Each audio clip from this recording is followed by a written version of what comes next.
lang.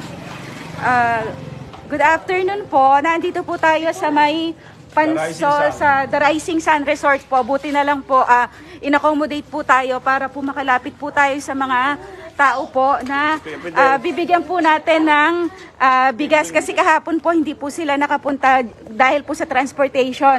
Ito po si Kuya Fidel po yung amin pong leader po ng mga caretakers po sa resort po. So ito po yung mga beneficiaries po natin dito po sa may San Lazaro subdivision, yung mga resort po. Nailista na po natin yan kanina, so bibigyan na lang po natin sila ngayon. Ibibigay na po natin yung bigas. Ito po yung second day mission po. Thank you po. Pila na po kayo? Oh, ma'am, ito Pindelino, ma'am. Nakalista rin pa. Sige kuya. Ayun.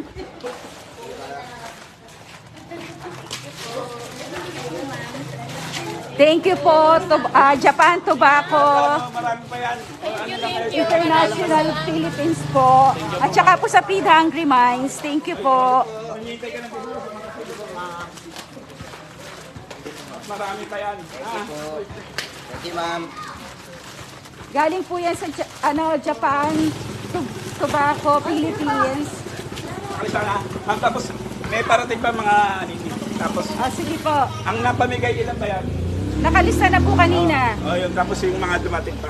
Sige po, antayin na lang po natin yung iba. Thank you po ulit sa inyo. Tita RP, thank you.